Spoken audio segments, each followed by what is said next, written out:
মহিমা বর্ণনা করছিলেন স্বরূপ দামোদর সহ অন্যান্য পার্শ্ববৃন্দকে, এবং সেই সময় এই হেরা পঞ্চমীটি খুব সুন্দরভাবে উদযাপিত হচ্ছিল। হেরা পঞ্চমীর দিন আইল জানিয়া, কাশী মিশ্রে কহে রাজা সযত্ন করিয়া, কল্ল হেরা পঞ্চমী হবে লক্ষ্মীর বিজয়, ওইছে উৎসব কর যেন কভু নাহি হয়। মহোৎসব কর তৈছে বিশেষ সম্ভার, দেখি মহাপ্রভুর জয়ছে হয় চমৎকার। ঠাকুরের ভাণ্ডারে আর আমারও ভাণ্ডারে, চিত্রবস্ত্র কিঙ্কিনি আর ছত্র চামরে, ধ্বজাবৃন্দ পতাকা ঘণ্টায় করহ মণ্ডন, নানা বাদ্য নৃত্য দোলায় করহ সাজন, দ্বিগুণ করিয়া কর সব উপহার, রথযাত্রা হইতে জয়ছে হয় চমৎকার। সেই তো করিহ প্রভু লইয়া ভক্তগণ, স্বচ্ছন্দে আসিয়া জয়ছে করেন দর্শন। প্রাতকালে মহাপ্রভু নিজগণ লইয়া, জগন্নাথ দর্শন কইল সুন্দরাচলে যাইয়া, নীলাচলে আইলা পুনঃ ভক্তগণ সঙ্গে, দেখিতে উৎকণ্ঠা হেরা পঞ্চমীর রঙ্গে। যদ্যপি জগন্নাথ করেন দ্বারকায় বিহার, সহজ প্রকট করে পরম উদার, তথাপি বৎসর মধ্যে হয় একবার, বৃন্দাবন দেখিতে তাঁর উৎকণ্ঠা অপার। বৃন্দাবন সম এই উপবনগণ, তাহা দেখিবারে উৎকণ্ঠিত হয় মন।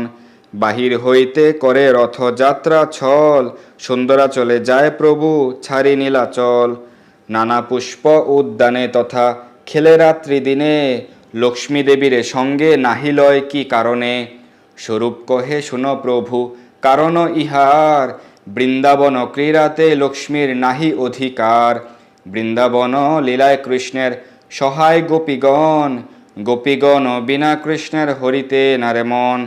প্রভু কহে যাত্রা ছলে কৃষ্ণের গমন, সুভদ্রা আর বলদেব সঙ্গে দুইজন, গোপী সঙ্গে যত লীলা হয় উপবনে, নিগুড় কৃষ্ণের ভাব কেহ নাহি জানে।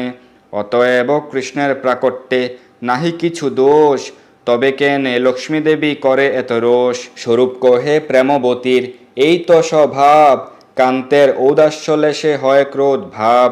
হেনকালে খচিত যাহে বিবিধ রতন, সুবর্ণের চৌদুলা করিয়া রোহণ। ছত্র চামর ধ্বজা পতাকার গণ, নানাবাদ্য আগে নাচে দেবদাসীগণ। তাম্বুল সম্পুট ঝাড়ি ব্যাজন চামর, সাথে দাসী শতহার দিব্য ভূষাম্বর। অলৌকিক ঐশ্বর্য সঙ্গে বহু পরিবার, ক্রুদ্ধ হইয়া লক্ষ্মী দেবী আইলা সিংহদ্বার। জগন্নাথের মুখ্য মুখ্য যত ভৃত্যগণে, লক্ষ্মী দেবীর দাসীগণ করেন বন্ধনে। বান্ধিয়া আনিয়া পারে লক্ষ্মীর চরণে, চূড়ে যেন দণ্ড করি লয় নানা ধনে। অচেতন বধ তারে করেন তারণে, নানা মত গালি দেন ভণ্ড বচনে। লক্ষ্মী সঙ্গে দাসীগণের প্রাগল্ভ দেখিয়া, হাসে মহাপ্রভুরগণ মুখে হস্ত দিয়া। দামোদর কহে ওইছে মানের প্রকার, ত্রিজগতে কাহা নাহি দেখি শুনিয়ার। মানিনী নিরুৎসাহে ছাড়ে বিভূষণ, ভূমে বসি নখে লেখে মলিন বদন। পূর্বে সত্য ভামার শুনি এবং বিধমান, ব্রজে গোপী গণের মান রসের নিধান। ইহ নিজ সম্পত্তি সব প্রকট করিয়া, প্রিয়ের উপর যায় সৈন্য সাজাইয়া। শ্রীবাস হাসিয়া কহে শুনো দামোদর, আমার লক্ষ্মীর দেখো সম্পত্তি বিস্তর। বৃন্দাবনের সম্পদ দেখো পুষ্পকিশলয়, গিরিধাতু শিখিপিচ্ছ গুঞ্জা ফলময়। বৃন্দাবন দেখিবারে গেলা জগন্নাথ, শুনি লক্ষ্মী দেবীর মনে হইল আশুয়াত। এত সম্পত্তি ছাড়ি কেনে গেলা বৃন্দাবন, তারে হাস্য করিতে লক্ষ্মী করিলা সাজন। তোমার ঠাকুর দেখো এত সম্পত্তি ছাড়ি, পত্রফল ফুল লোভে গেলা পুষ্প বাড়ি।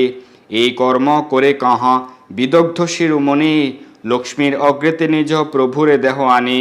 এত বলি মহালক্ষ্মীর সবদাসীগণে, কোটি বস্ত্রে বান্ধি আনে প্রভুর নিজগণে।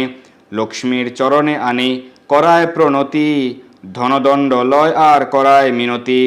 রথের উপরে করে দণ্ডের তারণ, চোর প্রায় করে জগন্নাথের সেবকগণ। সবভৃত্য গণ কহে জোর করি হাত, কালিয়ানি দিব তোমার আগে জগন্নাথ। তবে শান্ত হইয়া লক্ষ্মী যায় নিজ ঘর, আমার লক্ষ্মীর সম্পদ বাক্য ও গোচর।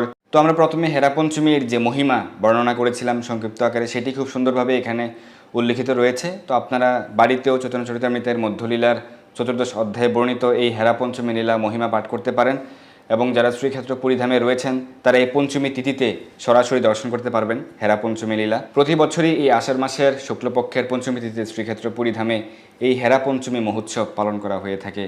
তো আজকে আমরা হেরা পঞ্চমী মহোৎসব মহিমা মাহাত্ম্য সম্বন্ধে আলোচনা করেছি। ধন্যবাদ সবাইকে আমাদের সঙ্গে যুক্ত থাকার জন্য। ভালো থাকুন, সুস্থ থাকুন, সর্বদা কৃষ্ণ ভাবনায় থাকুন। জয় জগন্নাথ, জয় লক্ষ্মী দেবী।